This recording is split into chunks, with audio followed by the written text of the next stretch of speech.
হুগলির ডানকুনি পৌরসভার ৫ নম্বর ওয়ার্ড এবং যে গোবরা স্টেশন তার পাশেই একাধিক বস্তি রয়েছে এবং সেখানেই সেই বস্তিতে কিন্তু যারা বাংলাদেশি তারা কিন্তু থাকার সম্ভাবনা রয়েছে এবং স্থানীয় বাসিন্দারা বলছে যে তারা কিন্তু এখান থেকে চলে গেছে। আমি সেই ঘটনাস্থলে রয়েছে, আমি যদি ছবি দেখাই দেখতেই পাবে এই হচ্ছে বস্তি এবং দেখো চারিদিকে শুধু যদি দেখাই শুধু কালো প্লাস্টিক দিয়ে কিন্তু ঘর তৈরি করা হয়েছে।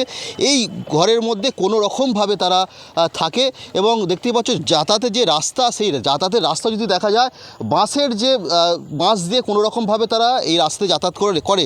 আমাদের সঙ্গে রয়েছে স্থানীয় এক বাসিন্দা যারা এখানে থাকে, তারা একটু কথা বলার চেষ্টা করি। এই যে এইখানে থাকেন, কতজন থাকে এখানে?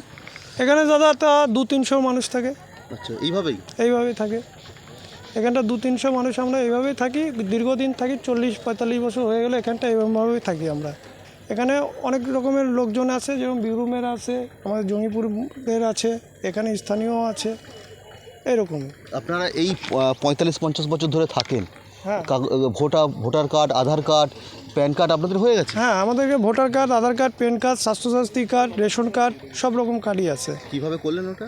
এটা আমাদের কাউন্সিলের এখান থেকে আমরা সব করে নিয়েছি, এখানে আমার নিজেরা করে দিয়েছে। 2-3 জন যে বাংলাদেশি ছিল তারা কি এখানে আছে এখনো? না স্যার, এখানে আর বাংলাদেশি নাই, তারা মনে হয় চলে গেছে 1-1.5 মাস আগে। এখানটা একজন ছিল, সে চলে গেছে 1-1.5 মাস আগে চলে গেছে এখান থেকে। এখানে এই যে অবস্থা আপনারা তো ভোট দেন? হ্যাঁ, ভোট দিই। এই এসআইয়ের ফর্ম ফিল আপ করেছেন? হ্যাঁ, এসআর ফর্ম ফিল আপ আমরা সব করে দিয়েছি এখানটায়। আচ্ছা, এখানটা বিএলএ এসেছিলো, এখানে আমরা বসিয়ে রেখে মনে করেন ফর্ম টর্ম সব জমা দিয়ে দিয়েছি। এই যে জায়গাটা রয়েছেন, এই জায়গাটা কাদের জায়গা? এটা অর্ধেকটা আছে পাবলিকের জায়গা, অর্ধেকটা আছে রেলের জায়গা। আমরা রেলের জায়গাতে আর পাবলিকের জায়গাতে দুটো মিশিয়ে থাকি এখানটায়। এই যে এসআইআর হচ্ছে, আপনি জানেন তো এসআইআর হচ্ছে যেভাবে যে সমস্ত তথ্য লাগছে এসআইআর ফর্মে জমা দিতে, সেই সমস্ত তথ্য আপনাদের কাছে রয়েছে? হ্যাঁ, আমাদের কাছে দলিল আছে, আমাদের বাপ দাদার কাগজপাতি আছে, সেগুলোর ভোটার কার্ডের মনে নাম্বার আছে।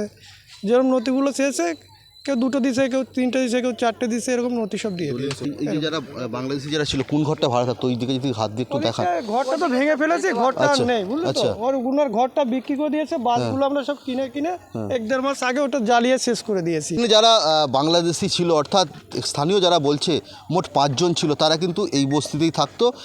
কিছুদিন আগেই কিন্তু তারা এখান থেকে চলে যায় এবং সেই যাওয়ার সময় এদের যারা রয়েছে, স্থানীয় যারা রয়েছে, তাদের কাছে কিন্তু সেই ঘর দিয়ে যায় এবং এখন যে অবস্থা এখান থেকে দেখা যাবে যে এই যে একদম যে একদিকে রেললাইনের পারেই কিন্তু এই বস্তির উপরেই কিন্তু নির্ভর করে থাকতে হচ্ছে এদের।